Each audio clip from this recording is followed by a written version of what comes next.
मेरे प्यारे देशवासियों, जम्मू कश्मीर में म्यूजिकल नाइट्स हो, हाई एल्टीट्यूड में बाइक रैलीज हो, चंडीगढ़ के लोकल क्लब हो और पंजाब में ढेर सारे स्पोर्ट्स ग्रुप्स हो, ये सुनकर लगता है एंटरटेनमेंट की बात हो रही है, एडवेंचर की बात हो रही है। लेकिन बात कुछ और है। ये आयोजन एक कॉमन कॉज से भी जुड़ा हुआ है और ये कॉमन कॉज है ड्रग्स के खिलाफ जागरूकता अभियान। जम्मू कश्मीर के युवाओं को ड्रग्स से बचाने के लिए कई इनोवेटिव प्रयास देखने को मिले हैं। यहां म्यूजिकल नाइट, बाइक रैली जैसे कार्यक्रम हो रहे हैं। चंडीगढ़ में इस मैसेज को स्प्रेड करने के लिए लोकल क्लब्स को इससे जोड़ा गया है। वे इन्हें वादा क्लब्स कहते हैं। वादा यानी विक्ट्री अगेंस्ट ड्रग्स एब्यूज।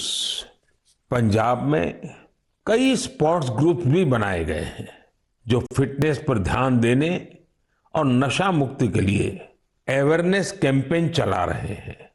नशे के खिलाफ अभियान में युवाओं की बढ़ती भागीदारी बहुत उत्साह बढ़ाने वाली है। ये प्रयास भारत में नशे के खिलाफ अभियान को बहुत ताकत देते हैं। हमें देश की भावी पीढ़ियों को बचाना है तो उन्हें ड्रग्स से दूर रखना ही होगा। इसी सोच के साथ 15 अगस्त 2020 को नशा मुक्त भारत अभियान की शुरुआत की गई थी। इस अभियान से 11 करोड़ से ज्यादा लोगों को जोड़ा गया है। 2 हफ्ते पहले ही भारत ने ड्रग्स के खिलाफ बहुत बड़ी कार्रवाई की है। ड्रग्स की करीब 1.5 लाख किलो की खेप को जब्त करने के बाद उसे नष्ट कर दिया गया है। भारत ने 10 लाख किलो ड्रग्स को नष्ट करने का अनोखा रिकॉर्ड भी बनाया है। इन ड्रग्स की कीमत 12,000 करोड़ रुपए से भी ज्यादा थी। मैं उन सभी की सराहना करना चाहूंगा जो नशा मुक्ति के इस नेक अभियान में अपना योगदान दे रहे हैं। नशे की लत न सिर्फ परिवार बल्कि पूरे समाज के लिए बड़ी परेशानी बन जाती है। ऐसे में यह खतरा हमेशा के लिए खत्म हो, इसके लिए जरूरी है कि हम सब एकजुट होकर इस दिशा में आगे बढ़े। मेरे प्यारे देशवासियों, जब बात ड्रग्स और युवा पीढ़ी की हो रही है तो मैं आपको मध्य प्रदेश की एक इंस्पायरिंग जर्नी के बारे में भी बताना चाहता हूं। ये इंस्पायरिंग जर्नी है मिनी ब्राजील की। आप सोच रहे होंगे कि मध्य प्रदेश में मिनी ब्राजील कहां से आ गया। यही तो ट्विस्ट है। एमपी के शहडोल में एक गांव है विचारपुर। विचारपुर को मिनी ब्राजील कहा जाता है।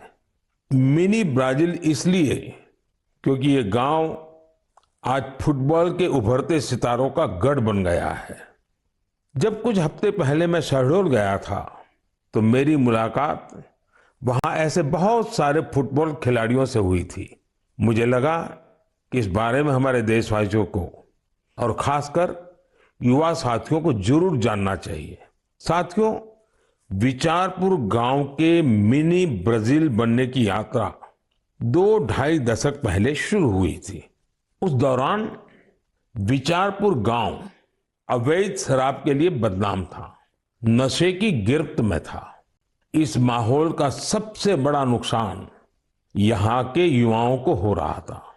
एक पूर्व नेशनल प्लेयर और कोच रईस अहमद ने इन युवाओं की प्रतिभा को पहचाना। रईस जी के पास संसाधन ज्यादा नहीं थे, लेकिन उन्होंने पूरी लगन से युवाओं को फुटबॉल सिखाना शुरू किया। कुछ साल के भीतर ही यहां फुटबॉल इतनी पॉपुलर हो गई कि विचारपुर गांव की पहचान ही फुटबॉल से होने लगी।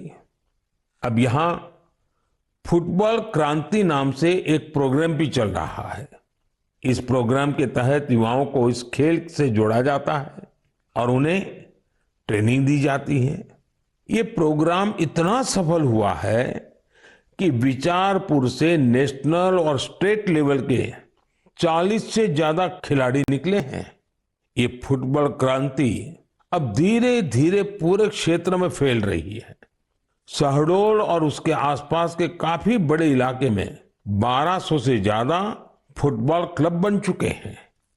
यहां से बड़ी संख्या में ऐसे खिलाड़ी निकल रहे हैं जो नेशनल लेवल पर खेल रहे हैं। फुटबॉल के कई बड़े पूर्व खिलाड़ी और कोच आज यहां युवाओं को ट्रेनिंग दे रहे हैं। आप सोचिए, एक आदिवासी इलाका जो अवैध शराब के लिए जाना जाता था, नशे के लिए बदनाम था, वो अब देश की फुटबॉल नर्सरी बन गया है। इसलिए तो कहते हैं, जहां चाह वहां राह। हमारे देश में प्रतिभाओं की कमी नहीं है। जरूरत है तो उन्हें तलाशने की और तराशने की। इसके बाद यही युवा देश का नाम रोशन भी करते हैं और देश के विकास को दिशा भी देते हैं।